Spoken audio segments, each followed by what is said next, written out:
Marie Del Priore. Do outro lado, a história do sobrenatural e do espiritismo. 2. A nova moda, as mesas volantes e o espiritismo. O espírito de Espartaco e o abolicionismo. A revolução é o sagrado direito de um povo oprimido. Num país de escravos ela se traduz pela insurreição. A escravidão mata o direito e se baseia na força. Para repelir a força, todos os meios são bons. Com essas palavras, o abolicionismo ganhava um adepto, o espírito de Espartaco, o líder da maior revolta de escravos na Roma antiga, cuja presença foi solicitada por um membro do movimento durante uma sessão. Aliás, a presença de espíritas empenhados no fim da escravidão foi importante. Eles acreditavam que não haveria moralidade num país onde perdurava a escravidão. Pela boca da mesma médium que recebeu Espartaco, outro aviso: mas o sangue e a hora fatal estão iminentes. As crateras vão vomitar suas lavas, e, após o cataclismo, quem poderá dizer onde foi o Brasil? E, entre os espíritas abolicionistas, os baianos foram pioneiros. O jovem Antônio da Silva Neto foi um deles. Nascido em Viçosa, filho de fazendeiro, bacharel em matemática e ciências físicas, liberal, foi autor, em 1866, de estudos sobre a emancipação dos escravos no Brasil.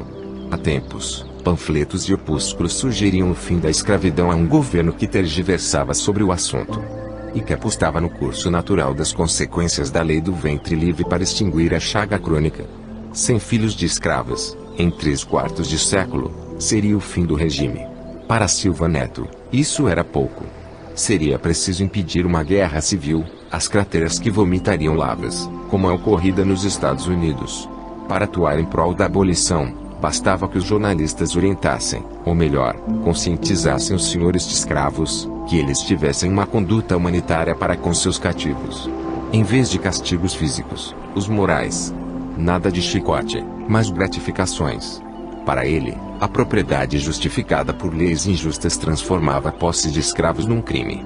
Ao direito romano, que determinava que a condição do filho seguisse a do ventre materno, ele respondia com uma recomendação: liberdade para os cativos recém-nascidos e que os agricultores se preparassem para o fim da escravidão. E não confiassem no governo, que prestava pouca atenção às graves questões que afetam os interesses da lavoura. Que os senhores moralizassem seus costumes. Nada mais de concubinatos com escravas, mas escolas agrícolas para seus filhos. E apelava: meu Deus, absolvei do pecado aqueles que querem prolongar a escravidão. Silva Neto alforriou seus escravos, apostava no progresso e representou as ideias liberais que graçavam nos meios universitários. Por isso mesmo, foi um dos fundadores do Clube Radical, mais tarde Clube Republicano. Juntou-se a 57 intelectuais que assinaram o Manifesto e o jornal A República, em cujas páginas colaborou. E o lado espírita, quando nele despertou a influência de outro grande republicano, o político e poeta Bittencourt Sampaio, o atraiu para o grupo de estudos que se formava na corte. O papel do magnetismo lhe interessava. Ele queria ter certeza da manifestação post-mortem da alma, de que duvidava. Nada, movimento de objetos, pancadas fortes, me havia convencido de minha imortal individualidade. Mas só foi persuadido depois de ver a fotografia de um espírito. Para ele, a imagem era um dado irrefutável, uma comprovação científica da existência de outras vidas e de outros mundos. Engenheiro de formação, Silva Neto era considerado portador de conhecimentos científicos por excelência. Logo, ninguém mais abalizado para dar legitimidade às fotografias de ectoplasmas. As reuniões contínuas convidaram a formar um núcleo, com estatutos impressos e uma diretoria. A 2 de agosto de 1873, nascia a Sociedade de Estudos Espiríticos, cujo lema era: sem caridade não há salvação. Sem caridade não há verdadeiro espírita. No dia de sua abertura, um sábado, manifestaram-se respectivamente os espíritos de Confúcio, filósofo chinês, e Kardec.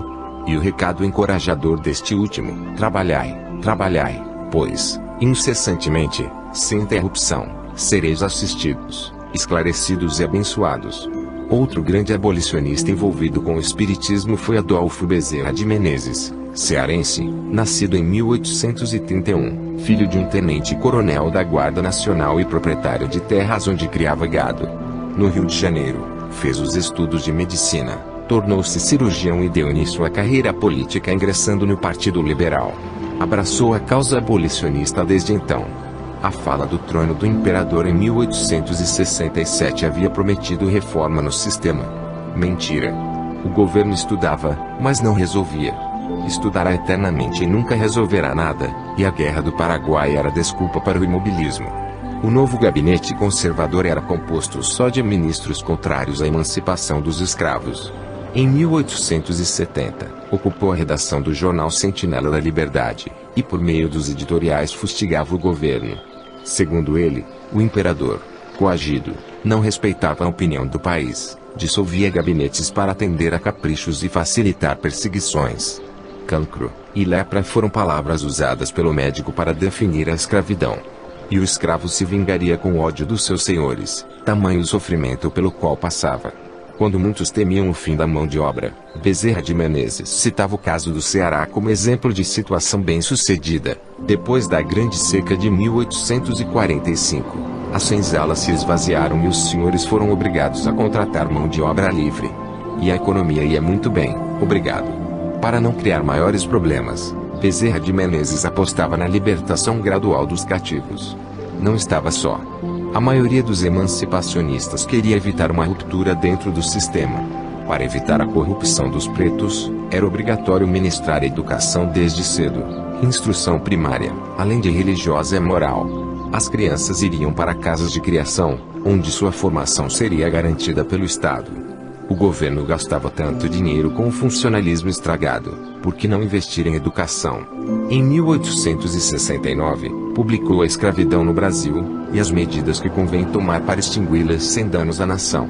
O texto não economiza em afirmações eletrizantes para a época. O escravo entre nós, e onde quer que exista, é considerado não como pessoa, mas como coisa. Tão desumano modo de criar, educar e de tratar o escravo não produz somente o mal horrendo do embrutecimento e da degradação moral de uma raça humana, acarreta também os maiores e mais invencíveis perigos que podem ameaçar a paz e a felicidade das famílias. Pode haver esperança de futuro para uma nação onde a família está irremediavelmente condenada a tão desgraçada condição? Porém esse meio, a lei do ventre livre, não nos dá senão a solução de uma parte do problema, não nos dá senão a extinção da escravidão, e nós queremos a transformação do escravo em cidadão útil, sem o que todo o resultado é nulo e prejudicial. Bezerra não tinha dúvidas, não bastava a liberdade. Era preciso trabalho, inserção e dignidade. 9 anos depois, recém-viúvo, ele recebeu de presente o Livro dos Espíritos, que devorou numa viagem de bonde. Reagiu, lia, mas não encontrava nada que fosse novo para meu espírito. Entretanto, aquilo tudo era novo para mim. Eu já tinha lido ou ouvido tudo o que se achava no Livro dos Espíritos. Preocupei-me seriamente com esse fato maravilhoso e a mim mesmo dizia: parece que eu era espírita inconsciente, ou, como se diz vulgarmente, de nascença. Suas visitas a um médium receitista seguidas de curas o levaram a adotar a doutrina. Na década de 1880, o movimento contra o espiritismo recrudesceu. Ele juntou-se aos articulistas de O Reformador, jornal do movimento.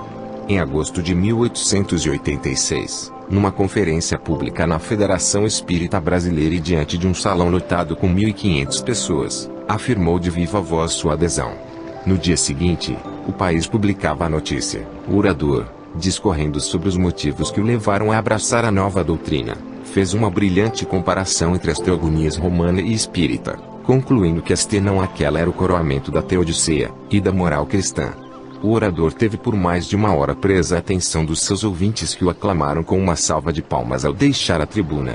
Seguiram-se o romance espírita A Casa Assombrada, em que relata fatos de sua vida, e os livros Casamento e Mortalha, História de um Sonho, Evangelho do Futuro, entre outros.